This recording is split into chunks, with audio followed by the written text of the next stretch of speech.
Hai teman-teman, balik lagi di Dengar Sebaya, podcast kesayangan remaja Surabaya. Ya, kali ini kita sudah antigen di klinik PKBI Jawa Timur. Ya, kalau teman-teman pengen antigen, langsung saja datangi klinik PKBI Jawa Timur di Jalan Indragiri nomor 24 Surabaya.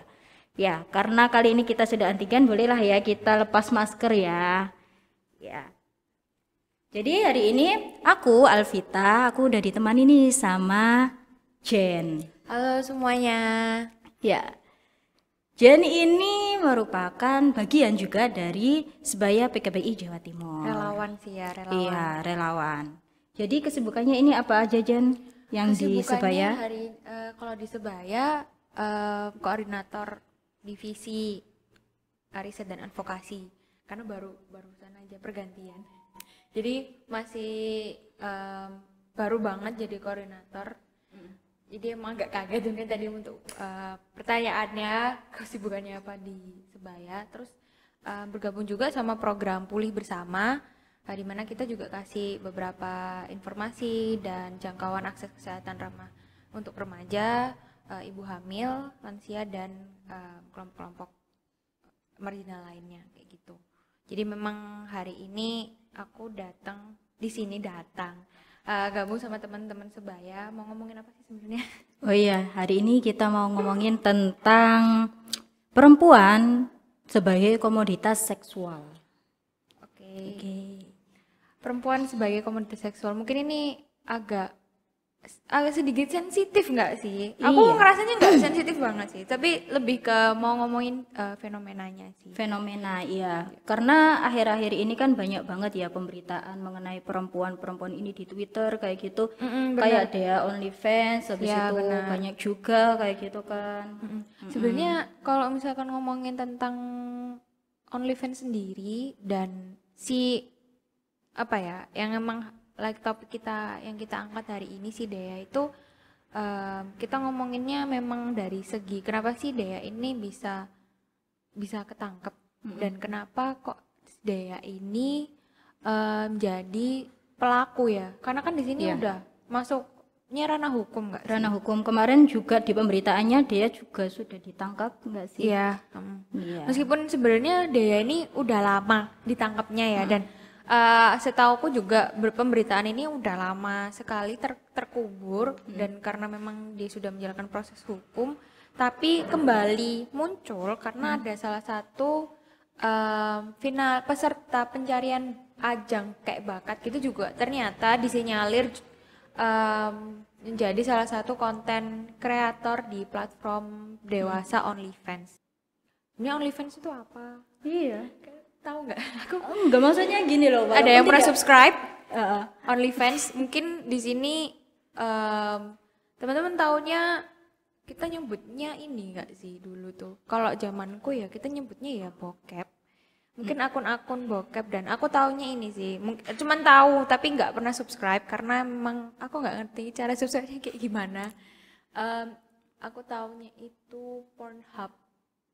Ya, Pornhub mungkin sama juga sih. OnlyFans ini dan Pornhub itu hampir sama, kayak sebuah platform dewasa. Memang di sana tujuannya adalah mengunggah konten-konten dewasa, dan memang mereka punya kebijakan sendiri siapa yang bisa berlangganan atau menjadi member dalam konten tersebut. Kalau misalkan kita di Instagram dan di Twitter atau sosial media lainnya, kita kan nggak perlu berlangganan ya. Kayak kita malah terserah kamu mau upload konten apa dan segala macam, itu terserah kalian gitu. Karena memang ya udah, konten atau platform tersebut ketika kalian daftar ya sudah jadi milik dan hak kalian gitu loh. Tapi ternyata untuk ada beberapa penyedia perusahaan sosial media yang memang segmentasinya itu untuk orang-orang dewasa gitu. Kalau memang ini ya banyak banget nih tadi yang dijelaskan Jen. Banyak banget platform yang walaupun itu berbayar ataupun tidak berbayar ya. Tapi kenapa ya konten-konten yang seperti yang dia buat seperti itu banyak diminati gitu loh. Karena semakin hari kan ini namanya globalisasi kan berkembang, makin berkembang nih dunia hiburan itu.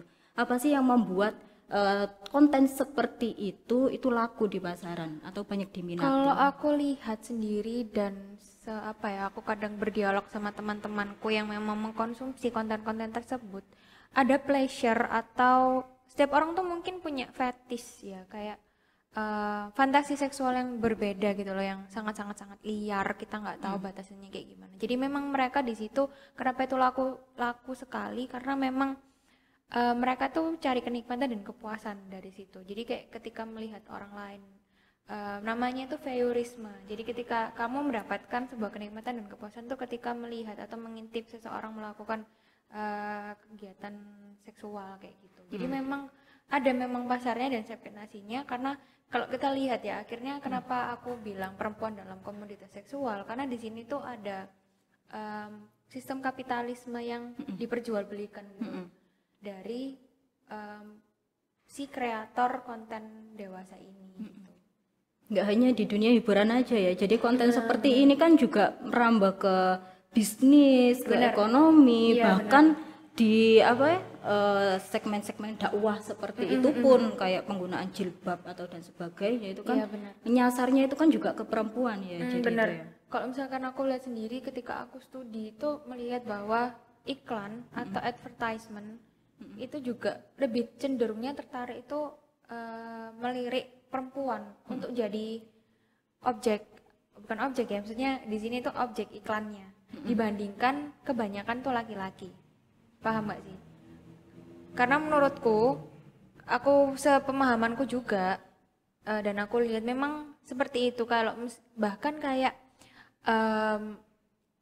kosmetik kayak gitu, mungkin memang sekarang kosmetik akhirnya karena kampanyenya itu skincare dan segala macam itu bisa digunakan laki-laki, sudah mulai banyak laki-laki yang masuk produk-produk tersebut jadi brand ambassador. Tapi nggak memungkiri juga kayak iklan-iklan rokok atau iklan-iklan lainnya itu pasti malah aku nggak tahu ya, padahal kan segmentasinya ini laki-laki kan kebanyakan. Ketika kita melihat konstruksi sosial yang merokok di sini kan laki-laki, terlepas kita melihat ya perempuan juga ada yang merokok, tapi ketika aku lihat iklan-iklan rokok malam hari itu kan memang ditayanginya malam hari ya. Kok setauku ketika pada saat itu televisi ini masih sebuah produk yang dinikmati banyak orang, itu pasti kebanyakan menggunakan perempuan dan bagian tubuh mereka untuk sebagai daya tarik pasar gitu.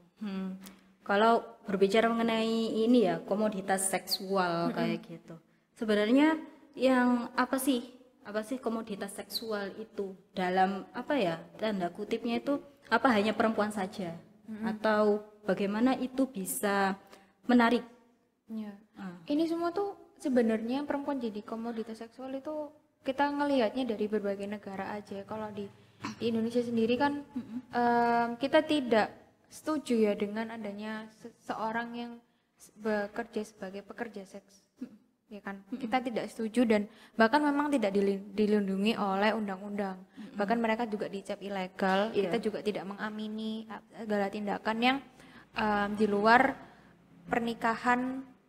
pernikahan yang sudah dilanggengkan oleh agama dan negara. Iya, maka dari itu yang kata tuna susila yang dilekatkan sama perempuan kan sudah dihapuskan. Iya, makanya memang itu aku setuju sih, lebih baik kita menyebutnya mereka ini pekerja seks dibandingkan tuna susila dan segala macam.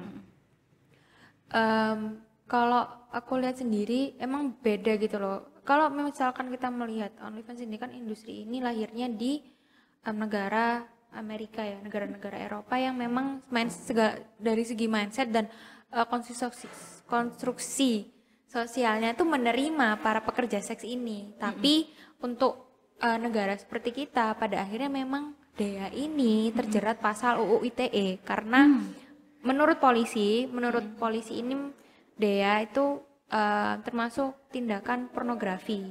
Padahal setelah aku telusuri sendiri, Dea ini seharusnya tidak terkena pasal UU ITE karena data-data dia ini bocor, data-data di OnlyFans ini diperjualbelikan lagi sama orang-orang tidak bertanggung jawab di luar OnlyFans. Oke, berarti dari pihak ketiga. Nah, dari pihak ketiga seharusnya menurut saya yang terjerat UU ITE adalah penyebar pihak ketiga karena memang harusnya OnlyFans ini nggak bisa diakses sama orang yang tidak subscribe, tidak berlangganan.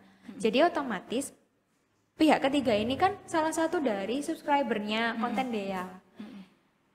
Dan dia ini menyebarkan konten-konten tersebut di luar platformnya OnlyFans gitu. Dan itu sebenarnya kalau OnlyFans tahu si orang yang berlangganan ini harus juga terkena ini penalti dan mungkin pasal hukum juga. Cuman mungkin belum dikaji lagi karena kan OnlyFans ini yaitu tadi ranahnya itu masuknya masih ke negara-negara yang memang secara bebas menerima orang-orang yang perjualbelikan konten tersebut gitu loh. Ya kalau ini ya, apakah kalau mengenai komoditas seksual tadi nih, OnlyFans dan sebagainya, berarti ini kan situs resmi seperti itu ya, seperti itu ya Jen ya. Apa menurut Jen ini, apakah ini dari banyaknya konten-konten yang seperti dia ini merupakan imbas dari penutupan lokalisasi atau bagaimana? Kalau menurutku imbas dari penutupan lokalisasi sih enggak juga ya dampaknya. Jadi ketika kita tahu tentang internet pertama kali pun secara lokalisasi ini tetap ada, tetap menjamur dan orang-orang juga beralih mungkin untuk jangkauan pasarnya yang lebih besar karena kan ketika kita mengunggah sesuatu di internet gak hanya orang-orang di lingkup negara yang satu negara aja bahkan atau satu daerah aja tapi bisa seluruh dunia gitu loh. Jadi memang mungkin jangkauan yang mereka viewersnya kan yang dilihat di sini tuh ketika mereka mengunggah konten-konten dewasa ini di platform tersebut itu viewersnya gitu loh. Meskipun lokalisasi ini tutup ataupun lokalisasi ini sudah tidak ada sama sekali itu tidak berpengaruh gitu loh karena memang itu tadi mau sampai kapanpun kan manusia itu beregenerasi terus ya pasti kan ada terus ya manusia-manusia yang memang memiliki hasrat atau kebutuhan seksual yang berbeda dengan satu dengan yang lainnya dan ketika kan ini kayak logika sederhananya hukum permintaan pasar kan ketika ada demand di situ ada supply kayak gitu. Itulah yang membuat masih banyak orang-orang yang membutuhkan konten-konten dewasa seperti itu. Dan kalau aku di sini tuh sangat menyayangkan si Dea ini tidak mendapatkan keadilan untuk kayak di awal nih Cornell Twins kalau menurutku kan seharusnya mereka juga bisa kena pasal UU ITE ya. Iya. Cuman di sini karena Cornell Twins ini ketika mereka menjadi kreator di platform dewasa ini mereka sudah bukan berada di Indonesia, mereka ini berada di Australia kayak gitu. Jadi di Australia sendiri kan memang legal sih, bahkan pekerja seksnya tuh dikenai pajak gitu loh. Gitu. Jadi memang itu perbedaannya hukum, di Indonesia dengan di Australia itu kayak gitu. Jadi memang dia ini menurutku lagi apes aja sih. Lagi apes. Oh, berarti nggak bisa ya dikatakan kalau dia ini korban dari UU ITE. Aku kurang karena aku bukan orang hukum ya, tapi kalau aku sebagai awam dan melihat runutan dari kasus yang dia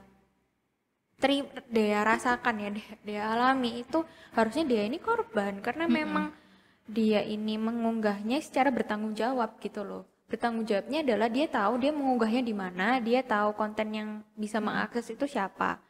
Pun kalau misalkan ternyata yang akses itu di bawah 17 ataupun belum usia yang legal, bukan salah dia juga dong. Karena yang harusnya memfilter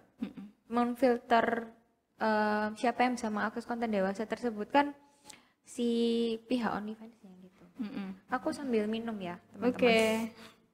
Oke. Ya, mengenai dia OnlyFans dan sebagainya ini, mengenai perempuan dalam komunitas seksual juga, ini kan sangat menarik ketika perempuan ini hanya dijadikan atau hanya dianggap sebagai objek visual saja kayak gitu kan. Kalau tanggapan Jen sendiri mengenai statement perempuan itu sebenarnya memang makhluk visual kayak gitu. Menurut Jen sendiri itu gimana? Perempuan itu memang secara visual eye pleasing. Tapi laki-laki itu ditakdirkan untuk memang punya secara hasrat itu melihat suatu hal itu secara visual dulu gitu loh. Jadi memang aku tidak menyalahkan itu dan emang menurutku juga itu pemberian dari Tuhan yang harus kita syukuri gitu loh. Masalah di sini adalah ketika kita ini kan kalau misalkan perempuan selalu asosiasikan sebagai objek, itu yang aku nggak setuju. Karena itu juga sudah melanggar HAM. Ya, karena nggak ada loh orang yang mau diasosiasikan sebagai suatu barang, benda atau gini ya. Kayak aku tanya kamu kayak, emang kamu mau aku beli berapa? Itu kan ya kamu mau melabeli dirimu dengan harga berapa itu tak terkira gitu loh, jumlah hitungan dalam mata uang kayak gitu. Emang apa ya, di sini yang harusnya informasi yang apa kita bicarakan hari ini tuh aku harap tuh ngenaknya ke orang-orang yang masih punya mindset bahwa perempuan itu objek gitu. Karena memang sebenarnya kita sendiri, aku mau bilang perempuan di luar sana, marilah kita sekolah setinggi-tingginya, punya value yang tinggi, tapi kalau emang pelakunya ini masih melihat kita sebagai objek, ya itu nggak akan berguna gitu loh. Dan aku mau bilang, ya udah jangan pakai pakaian terbuka, itu ya nggak akan bisa juga, karena secara statistik juga ketika kekerasan seksual itu terjadi, pelecehan itu terjadi, banyak perempuan-perempuan di sini yang malah pakai pakaian tertutup kayak gitu. Itu kan juga malah tidak bisa nggak apple to apple akhirnya. Jadi mau gimana pun harusnya yang diedukasi dan dikontrol itu pikiran seseorang, emang nggak bisa kita terus-terusan nyalahin perempuan untuk mengekspresikan diri mereka gitu. Ya, jadi kita nggak bisa menyalahkan apa yang dipakai seseorang itu untuk bisa mengamini yang namanya kejahatan atau kekerasan seksual. Itu teman-teman. Iya. Dan kayak si Dea juga ini kan si Dea ini juga kan, ya aku lihat memang kalau dari konten-konten di TikTok juga di Twitter, dia tuh suka memang pakai pakaian terbuka gitu loh. Tapi kan bukan berarti kita tuh bisa ngelihat bahwa ya udah salahnya dia juga sih, dia ya udah kelihatan juga kalau emang dia pakai baju kayak gitu pasti jual-jual konten kayak gitu kan, enggak. Karena aku sendiri juga in a few occasion pasti pakai pakaian terbuka. Apakah aku nggak memperjualbelikan konten dewasa, ya enggak gitu. Itu sih kalau dari aku. Yang bisa kita kontrol itu cuma perilaku kita nggak bisa mengontrol apa yang dikenakan orang lain dan sebagainya, kayak gitu. Bener. Itu sih kalau dari aku tentang Dea. Banyak banget yang bisa kita pelajarin dari kasusnya Dea ini. Sebagai kita juga tahu pada akhirnya bahwa kalau aku lihat dari pemberitaan dan beberapa jurnal tuh ternyata banyak perempuan-perempuan di OnlyFans itu yang akhirnya terjun ke ranah perjualbelian konten dewasa ini karena mereka ini butuh uang untuk melanjutkan sekolah mereka kayak gitu. Ya makanya itu kita nggak bisa tahu kan sebenarnya alasan orang itu mengerjakan terjun atau bekerja sebagai apa, itu kita nggak pernah tahu kayak gitu. Sebenarnya kan juga pada akhirnya mulia sekali ya tujuannya. Perempuan-perempuan ini tuh untuk melanjutkan pendidikan, dan memang kalau banyak banget dokumenter yang jelasin kenapa perempuan-perempuan ini pada akhirnya terjun ke menjadi seorang pekerja seks, itu kalian bisa cari sebanyak-banyaknya informasi terkait hal-hal kayak gitu. Itu sih. Ya, ya nggak melulu tentang ini ya, karena tadi yang sudah Jen jelaskan tadi bahwa konten seperti ini tentang eksploitasi perempuan, tentang komoditas perempuan sebagai komoditas seksual itu nggak jauh-jauh dari yang namanya kapitalisme yang mengendalikan itu. Iya benar. Jadi karena mereka ada di sini juga karena pasarnya juga ada gitu. Iya, pasarnya juga ada dan itu akan terus berkembang teman-teman. Kita nggak bisa nyetop hal yang seperti itu, nggak bisa itu di stop karena undang-undang dan sebagainya. Yang bisa nyetop ya kita punya bonding diri sendiri, kita punya batasan diri kita sendiri. Kita nggak bisa menentukan orang lain harus berbuat apa, tapi kita punya hak, punya kewajiban untuk membatasi diri kita kayak gitu. Mungkin kita bisa ngobrol hal lainnya berkaitan dengan ini tuh di dengar sebaya episode selanjutnya kayak gitu. Ya, tetap pantengin terus karena kita ada di platform segala macam platform nggak sih? Udah masuk Spotify nggak sih ini? Masuk Spotify ya. Ada kalau di Spotify teman-teman bisa langsung saja lihat di Dengar Sebaya di Spotify. Kalau di YouTube-nya ada ya juga ya di YouTube. Di YouTube terus nanti pantengin aja informasi-informasi terkait di IG. Episode lainnya di IG. IG-nya Sebaya PKB di Jawa Timur. @sebaya_pkbi Jatim. Dan informasi juga teman-teman, kita sekarang lagi tag podcast di Hasta La Vista. Nah, tempat nongkrong paling hits se-Surabaya. Jadi teman-teman kalau mau ke sini bolehlah mampir-mampir, nanti ketemu sama Banyak. ini tadi ada penghuninya di bawah itu, tapi nggak ada dia. Ya. Mungkin bisa kita akhiri dulu. Sampai jumpa teman-teman di series lainnya. Di series lainnya. Bye bye. Terima kasih sudah nonton sampai akhir.